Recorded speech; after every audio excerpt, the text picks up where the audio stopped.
محبری؟ های محبری که دخترم از خوابت؟ های چی خیل خواب بود؟ ورم کردی ورم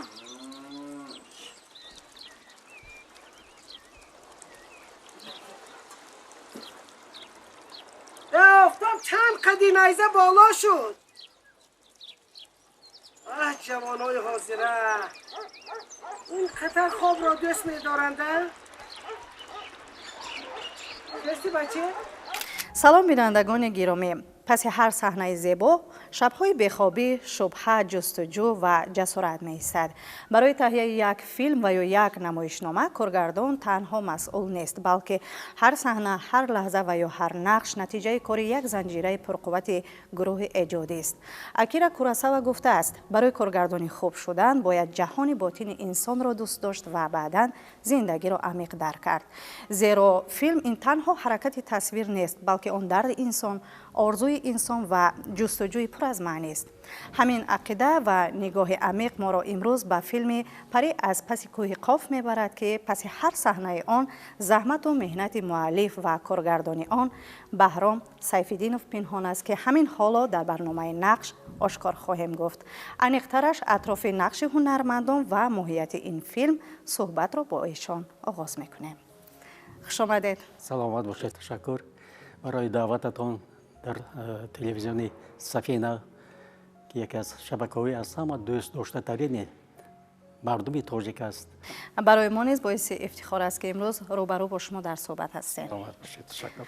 بیاید بگویید که اولین تصور و یا ایده که به سرتان آمد کدام بود و چه چیز بیشتر شما را وادار کرد که همین قدر زحمت و الهام را به صحنه گذاشتید؟ در کدام سفر و یا فستیوال الکی احساس کردید که فیلم مذکور از مرزها گذشته و به دل تماشابین دیگر ملت‌ها نیز راه یافته است؟ اصلا برای من همچون کارگردان یک ژانری از همه دوست داشته من ژانر فاجعه مسخره‌ای، تراژیکمدی میگویند. همین ژانر من تکیه کردم و بی‌واسطه در یکی سفرهای ایجادی هم که خیلی هم از دوشنبه دور صورت گرفته بود در ناحیه عینی، در ناحیه بچه‌های کوهی، در همونجا پیدا شد. یعنی نوشتن سیناری فیلم پری از پس کوه قاف در ژانر مسخره موسیقی درامایی. بسیار وزنی بود نوشتن این سیناری. تصور کنید که در طول قریب 7-8 ماهی که مثال من پس بالای همین سیناری نشستم، می‌دونید چندین ورق‌ها پاره شدند. چندین نمادهای مثال صحنه‌های من مثال انشا می‌کردم، می‌نوشتم، می‌دیدم که مثال اونقدر معقول نیست، باز می‌دراندم، باز یک فکری نو پیدا می‌شد. همین سیناری که تألیف شد، شما تصور می‌کنید 67 صحنه در بر گرفت. 67 صحنه‌ای که هم چیزی که من گفتم هم در اونجا فاجعه است، هم در اونجا موسیقی است، هم مسخره است. بالاخره سیناری یک نقش معینی خودش یافت.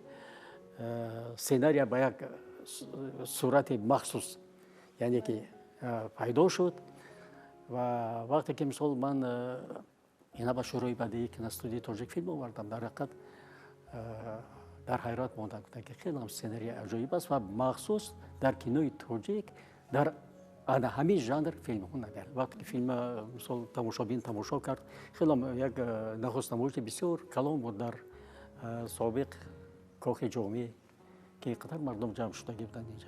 تصور کنید اینقدر خوب پذیرفتن، اینقدر خوب قبول کردن فیلم رو. من حتی این چیز رو انتظار هم نبودم.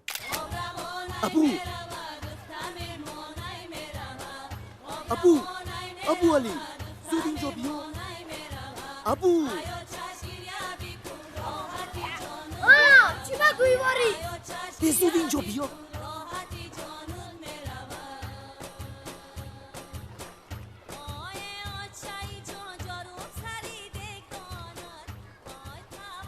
چی بگویی واری؟ رفته با مخبری گویی کیه؟ نه تا گپی من را نگیری گوشت رو سر نمیدهم. هیا نه. فقط گوشم رو سر ده. рафта ба моҳпарӣ гӯй ки себҳои ба об равон кардаи маро бигирад. фаҳмо? فهمیدم. акнун мирав. نه اول یک سوم پول یک مساته بعد балое. бепул ягон кор накардида. лаҳзаҳои филм ҳамчун як анонс, ҳамчун як таблиғ ба интернет пайдо шуд. зангҳои зиёде ба адреси ман омад аз Қазоқистон, аз худи Федератсияи Россия, аз хориҷи кишвар. баъд бевосита ҳамкасбо гуфтанд ки ин хел ҷоя аз ҷо ёфтед, ин хел як манзараи аҷоиб, ин Тоҷикистон аст. Ман гуфтам албатта ин Тоҷикистон. Неужели бегать Таджикистан такой красивая страна? Вы там, конечно, приезжайте и вы сами смотрите. بعد گفت که همین ما فیلم مانا همه جا رفته گیریم اگر شما چی مصلحت میدید؟ من گفتم مرحمت پیشکش دههای ویشب ناحیه عینی ناحیه‌ای که قریب 1000 ساله تاریخ دارد مرحمت به شما پیشکش بیایید فیلمتون و نوار گیرید. خلاصه قزاقستانی ها آمدند در اینجا فیلم اولی جنابی خودشون برداشتند. سپس از ایران آمدند پس از تماشای همین رولiki همین فیلم از ایران آمدن ایرانی ها در اینجا فیلمشون گرفتن. بله شما درست گفتید فیلم مذکور در یک محیط خیلی زیبا یک محیط دیه کوهستانی خوشبو و هوا ثبت شده است. پس کدام حالت و یا جزئیات این طبیعت زیادتر به شما الهام بخشید؟ نمیدونم قله های بلند، آرامی منظره و یا سبزیش نادر. سوال خوب. وقتی که من در سفر ایجادی بودم در ناحیه مسجد کوهی و راه به راه ما رفتیم ماشینمون ایستاد ماشینمون ایستاد و بعد ما فرا آمدیم همه خیلی میبینم تصور کنید که باید دهه من یک عمر آرزو میکردم که همه خیلی دهه باشد یا نه در تاجیکستان. ببینید همین خانه ها بالای خانه حولی یک نفر بوم یک نفر حولی یک نفر بوم یک نفر انا خیلی رفتگی است تا به قله کوه. اون چیزی که من فقط فکر میکردم فقط آرزو میکردم در همه جا عیناً من دیدم. این دهه مرا با وجد آورد. گویا رسام این همه زیبایی ها رو روی کاغذ تصویر کرده باشد. بله بله گویا که تصویر کرده باشد. این در حیات ریالی در حیات زنده من این چیزا من دیده توانستم. مردمش عجایب، در اینجا منظره هاش عجایب، خانه ها عجایب هستند. همه چیزش یک عجایب. اون چیزی که تکرار نشونده در یگان جا این خیلی چیزا نیست. آیا می‌خواستید که تماشابین هم حس کند همین محبت و حکمت طبیعت تا چه حد یکی از جزء جدا نشونده فیلم است؟ البته ما ایجادکارا هستیم. ما ایجادکارا هستیم برای تماشابین کار میکنیم. مطلب که چرا در همین دهه من فیلم نگیرم؟ چرا درباره مردم آن همین دهه من مثلا سیناری ننویسم؟ ولی که مثلا سیناری نبود، هیچ چیز نبود، فقط من دهه رو دیدم. در همونجا ایده نوشتن فیلم پری از پس کوه قاف از جانب بنده پیدا شد. بله. نام فیلم پری از پس کوه قاف خیلی رمزی است. برای خود شما عنوان این فیلم چی مفهومی دارد و عموما چه حسیات و یا چه پیامی را می‌خواستید از توسط این فیلم به بیننده رسانید؟ قهرمان اساسی فیلم من مخبری است. مخبری دختری که ولی بالغ است، ولی اکنون به بلاغت رسیده است. لیکن تمام همین پیچ‌تاب‌های همین فیلم تقدیر همین دخترکتی وابسته است. فهمیدید؟ الان در نزد من مثال آفریدن ابرازی مثال مخبری می‌استاد من باید چگونه با این ابراز لباس پوشانم، چگونه خاراکتر پیدا کنم به این قهرمان، چه عملیات ها رو او اجرا باید کند، در کجاها اجرا کند و با کیها باید اجرا کند، خصلت او چگونه است، عادت او چگونه است، دید او چگونه است، نمود او چگونه است. این همش یک کار حقیقی رسامیت طلب میکرد از جانب من. چی؟ تیز دفشو از نظرم؟ انا به تو ای مخبری سپای داماتوره را بگیر که باز آبکی شده نرود. بای سپ نه سپ جانه بگیر بیچین بیچین میروم سبکی سرخ میروم بیچین بیچین میروم سبکی سرخ میروم سبکی سرخ چی باشد دلی واریس میروم و تماشابین باید آن همین خصلت و خاراکتری آن همین مخبری من باید با تمام نازکی‌هاش باید من نمایش میدادم.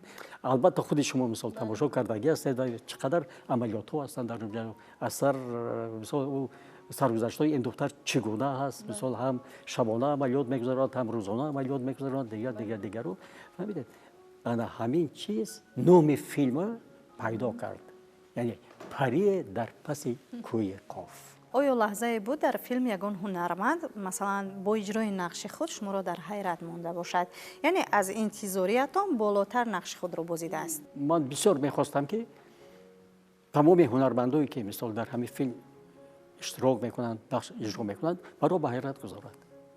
برای همین من فقط هنرمندای حرفه‌ای من انتخاب کردم. در اینجا دلبر عمر و هنرپیشه خلقی تاجیکستان مولانا نجمی‌الدین و گلسره عبدالله بله گلسره عبدالله و نورالله عبدالله فتح‌الله عبدالله شادروان کس از دنیا گذشتند. انا بعد امینه تبارова مثال هنرپیشه تئاتر سیدعلی ولیزاده شهر کلاب در آمد جمعه سراج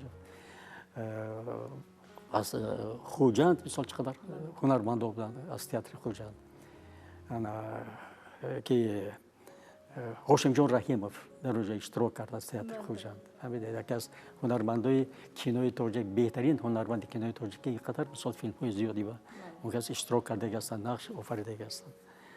انا همین یک انسامبل معین همین جور با هم جور در همین فیلم دعوت شدند در همین فیلم آمدند. همونطوری که گفتید فیلم در ژانر موسیقی مضحکوی تهیه گردیده است پس هنگام انتخاب آهنگ و ترانه همچون کارگردان بیشتر به حیثیت قهرمان ها دقت می‌دادید و یا به انتخاب مکان ثبت؟ اکنون میدان ثبت من مختار اهمیت نمیدادم چون که میدان های انتخاب شدگی بودن پیش از همه درد قهرمان با واسطه شعر با واسطه سرود باید افشا میشد. در اونجا افسوس که مثال فیلم در آمدگی نیست دلبر عمر و مثال راحت نقشش اجرا میکنن جنب یک سرود بسیار وای بود که یعنی چی بگم نوالیش از زندگی خودشان بود. من شاید که از جهت تکنیکی اونقدر من قانع کردن نتوانست و این چیزا من گرفته پرداختم. بعد خود مخبری در اونجا بسیار سرود والی جناب میخواند در اونجا که مثال اینقدر حیرت انگیز است اینقدر چی بگم عشق طغیان عشق در این شعر تجسم یافتگی است که اون چیزی که در دل من هست تو حالا نمیدانی تو حالا نمیدانی فهمیدید یعنی که این طغیان عشق با واسطه سرود من در اینجا آوردم.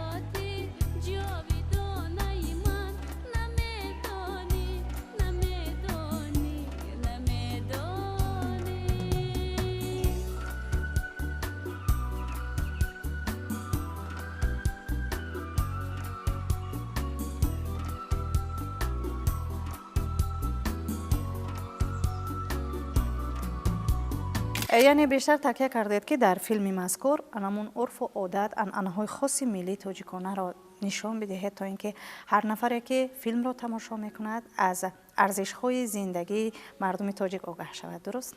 البته مقصد اساسی منم در همین بود که باید عنعنه‌های ملی تاجیک طرز زندگی ملت تاجیک با دیگرها من نشان داده توانم.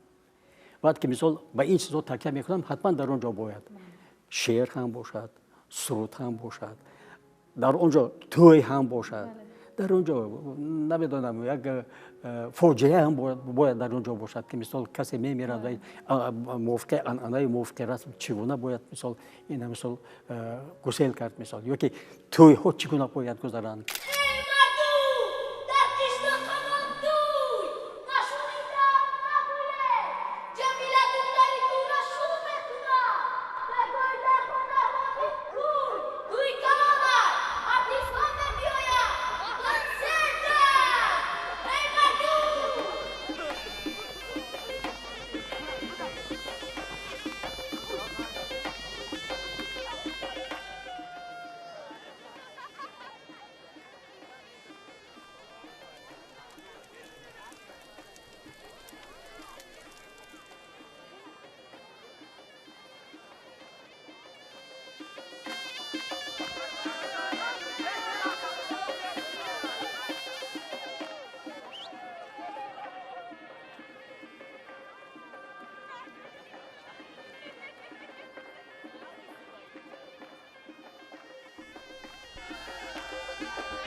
تقدیر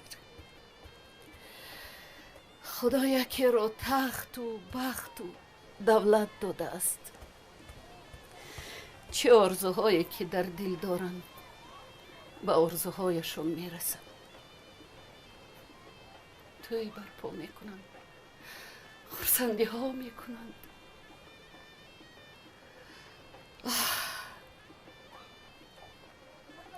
مردم همیشه در خدمتشون. من بیچاره از همه این محرومم. من شربخت. خدا چنان برای بختم قلف زده است که کلیدش را یافتم مشکل ترین کار است.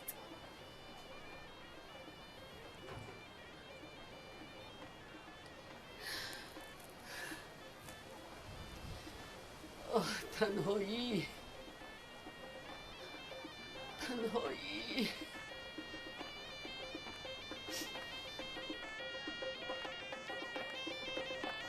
در انمی فیلم حسی دست جمعانه ملت تاجیک در دهه ها خیلی خوب تجسم یافتگی است. آنها مثال یک کس از یک کس جدا نمیکنند، یک کس از یک کس پس نمیگذارند یا پیش نمیگذارند. برای اینو همشون برابر هستند. این چیز مقصد اساسی بود و این چیز در فیلم خیلی خوب تجسم یافتگی است. یک خاکساری مردم دهران نشان می‌دهد. بله. در ساخت هر یک فیلم طبیعی است که بخش‌های گوناگون، لحظه‌های مخصوص جای داده شده است که هم برای تماشاگر و هم برای دستاندرکاران جالب دقت است. درست؟ پس برای خود شما همچون کارگردان کدام جهت این فیلم یعنی زیادتر پر از احساس، پر از هیجان بود؟ برای من خیلی هم تاثیر بخش بود. او زنی که می‌میرد ولی نمی‌میرد. فهمیدید؟ مرده زنده می شود. میشکند ولی نمی‌ریزد. فهمیدید؟ تصور کنید که او وقتی که مثال یکی از جوانهای بهترین همین ده ابوالقاسم را دوست می داشت. مثال آنها یکجا شدند، مثال هر دو عائله ها مثال آمدن یک توی کاری کلان پیدا و برپا کردند.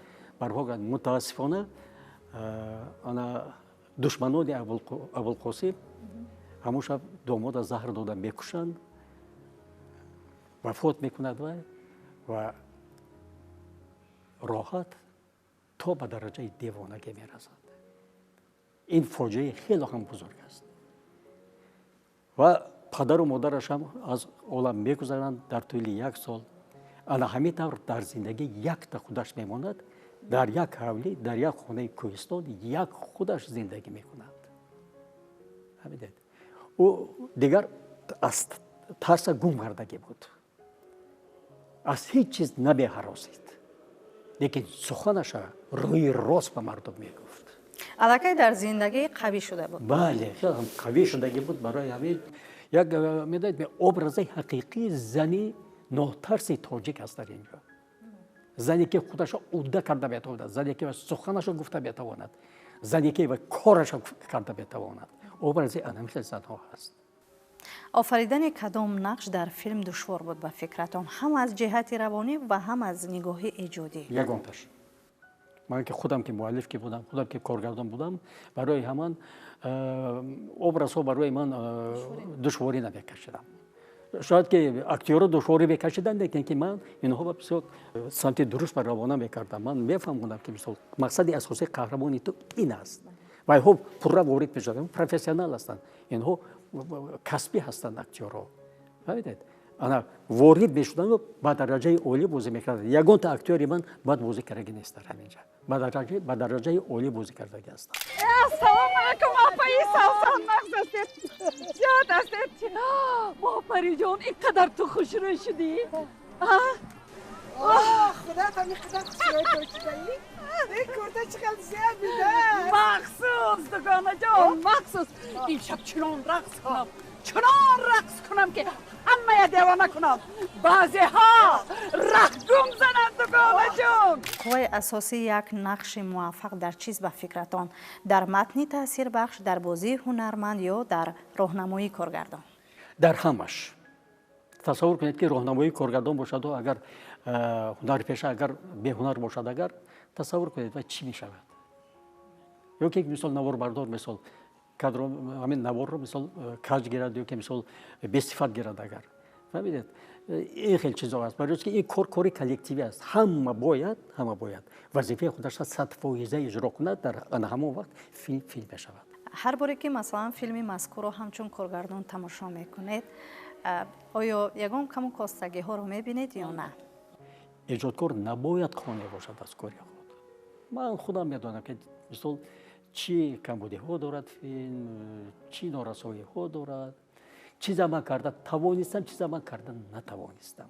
ҳангоми интихоби ҳунармандон ҳамчун коргардон дар дил хоҳ масалан офаридани нақшҳо бештар ба чӣ диққат медиҳед?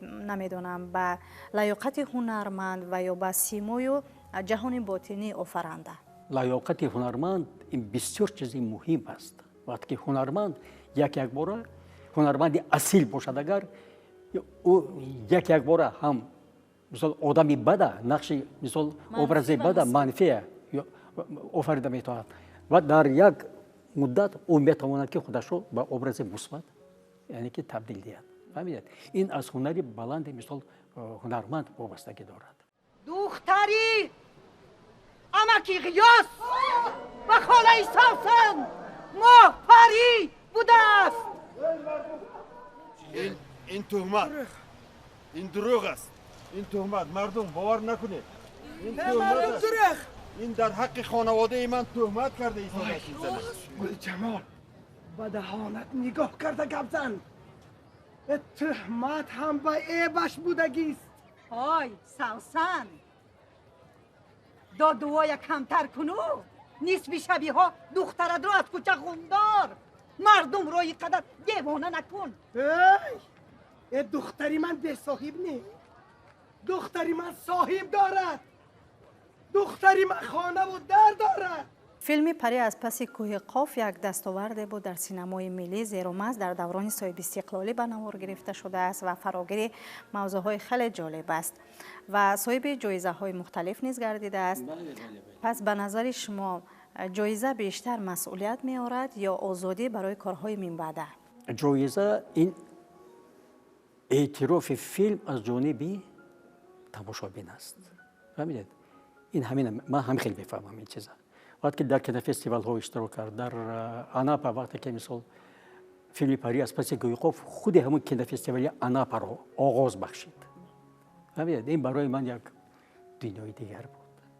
гуфтам ки ваш фильм открывает кинофестиваль.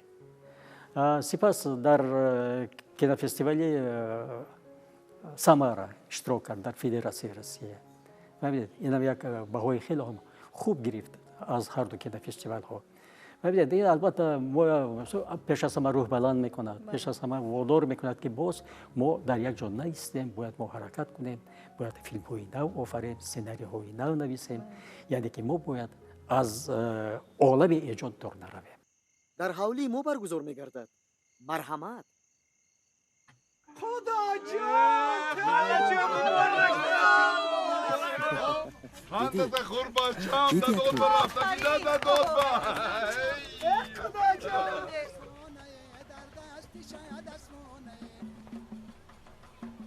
خداوند به این دو نوجوان بخت و سعادت نیک را روا بیند. الهی به کسب و کار، تن و جان و روزگار آینده اشان خوشبختی عطا کند. الهی به محبت همدیگر این دو نوجوان را سزاوار گرداند. آمین. الله اکبر.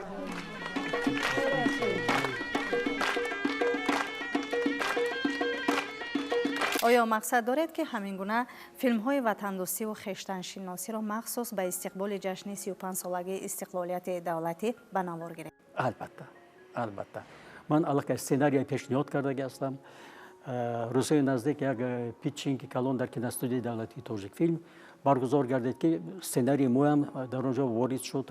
من همیشه یک مقصد دارم که بخشیده به 35 سالگی درباره شکوه و شهامت شهر دوشنبه که چگونه ساختمان ها رفته ایستاده است، چگونه عمارت های با حشمت، چگونه خیابان های عالی جناب در اینجا مثال پیدا شده ایستادند.